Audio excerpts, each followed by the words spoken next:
Welcome back to another segment of the Coaches Show this week, and our guest for this session is head men's and women's track and cross country coach, Coach Dan Meyers. Thanks for joining us again this week, Coach. Thanks for having me. Tell you what, another week in the book, and this was historic in some ways because the league, and not just Glenville, competing in a meet at Marshall University. I think we had 4 conference schools down there, and we'll get to some of the individual performances, but just about going down there for a meet and what that means here for the program, and having them on our schedule.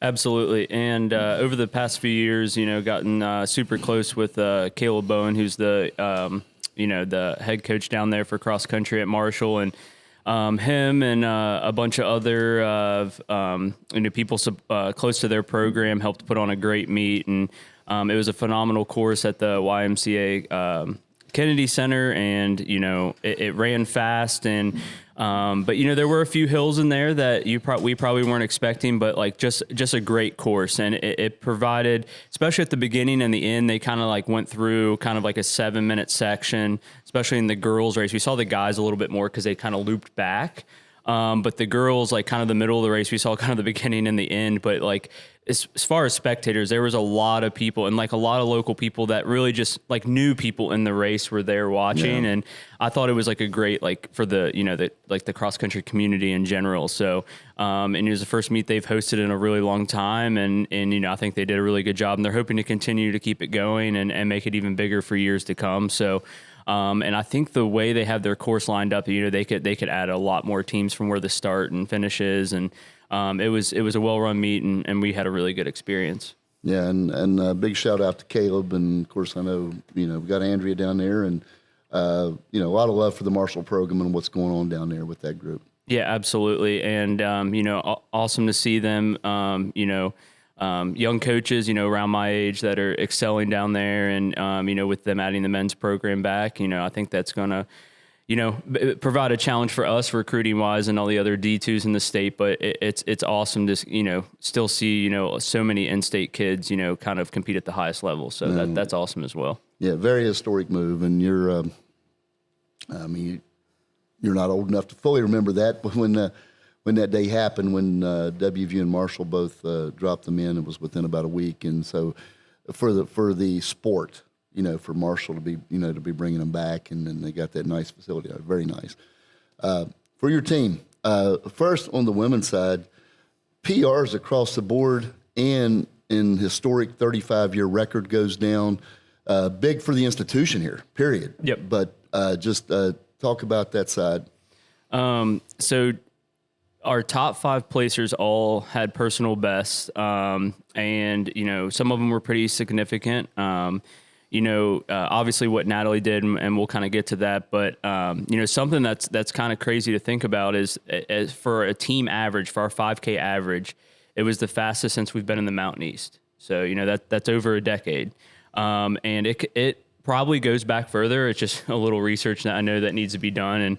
And before Tiefers was historically logged at a high rate, I kind of have to go back and look at that. But and that's big for the program as well. And as I kind of told, Sam Dawson was, we were kind of recapping the race yesterday. And it's very similar where the girls are at right now, very similar situation to where the Geralds were, when they were kind of setting some times that hadn't been done in a while, or setting, indoor school records or outdoor school records, they were kind of seen as, well, look where I am in the conference. But I'm like, you gotta play to, what we're trying to accomplish at the same time. So, I think that those things that, shouldn't be forgotten about. And then even looking through it, like Sam Dawson had a big PR as a senior leader on our team, went 20:53. And over the last 20 years, I looked up yesterday, that's the 4th fastest time that's been run.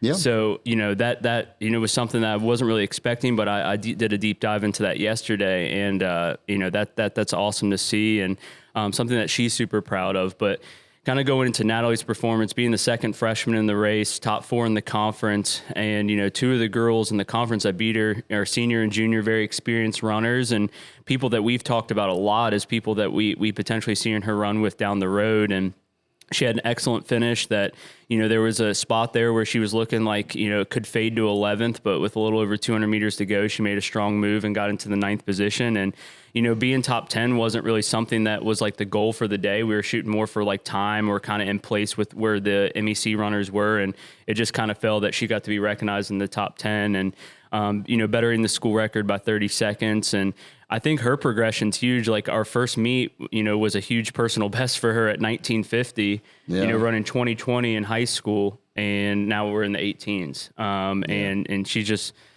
hasn't missed a run since the summer plan started.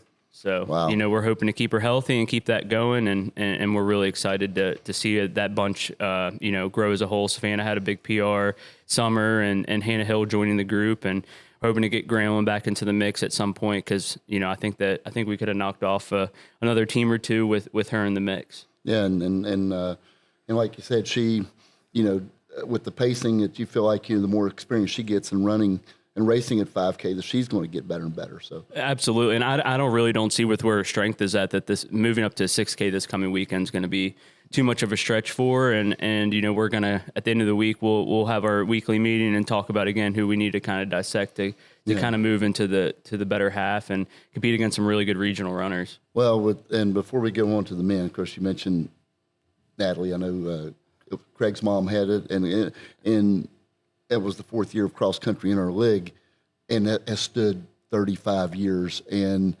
I know you got a lot of congratulatory calls and the way that went down. I got blew up with phone calls Friday night with just congratulate the job you're doing, with her and the team. So it was really nice. Yeah, and I appreciate that. And at the same time, it's like, back when that record was set, I mean, there wasn't all these high school girls out there running 19s like there is now. It was very rare for that to, but it is crazy that it stood that long. But still in that time period, there wasn't many. I mean, there wasn't many people running in the 19s. So for her to just go, 18, 18 right off the bat. I mean, that's just a different level, and we're excited to see what she can do in the future. So there we go. Got all the folks out at the Kennedy Center right there.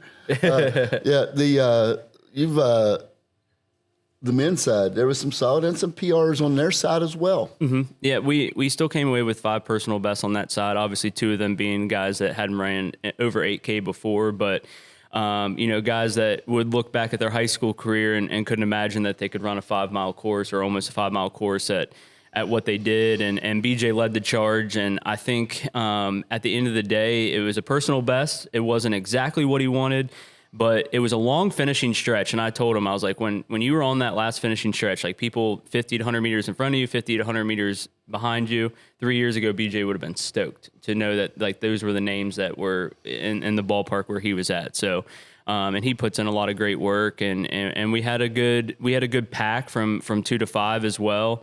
But we've just got to move up as a group, and we're hoping that on the right day we'll strike when the iron's hot, and hopefully that's at the conference meet. But those guys are gritty, and they work really hard at it, and they care a lot about it. So I know that they're getting a little motivated by some of the success that especially individually that the girls are having, and they want to kind of keep that going too. So well, looking forward to this weekend, that historic West Branch course up there at Lock Haven, on the river, around the cornfield out there, Pancake Flat.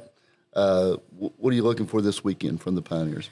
So we're most likely full teams are going to be racing the white race. They have a crimson and a white race. There's going to be about 46 teams. Even in the white race last year, I think on the men's side there were still 120 competitors.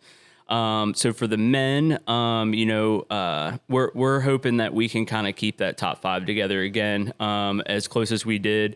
Because historically, with some of the flatter courses we've ran at, and especially the last 2 times we went to Lock Haven, we have not done a good job at that. So I think that like the hills come later on in the latter half of the season, but I think these faster races teach us how to race a little bit better.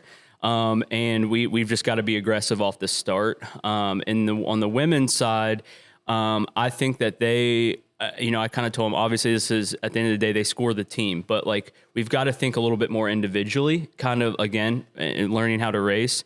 And Natalie will most likely be in the Crimson race. So she's going to be in the faster race. So in terms of a team score, we won't have Natalie. So I'm interested to see what they do as a group and kind of see how they can kind of grow. And then obviously, hopefully, I think almost every regionally ranked team is going to be there this weekend outside of maybe one or two. So it's going to be a good experience for her, maybe being back in that 40, 50, 60 bunch. And that's going to really pay some dividends when she hopefully returns to the course at the end of the year at the regional. So, she's really excited to kind of see what she can do. And I think on this course, we're not going to feel with where the workout's been going, we won't feel that 5K to 6K, difference. I think we just got to go out there and perform like we did this past weekend. I'll tell you what, it's really going a good direction, Coach, and I'll be looking forward to having this conversation next week, to talk about how time's going on Lock Haven. Hopefully there'll be a lot of 6K PRs on there for us to talk about as well. Absolutely. Coach, thank you for joining us, and thank you for joining us out there. We'll see you next time on the Coaches Show.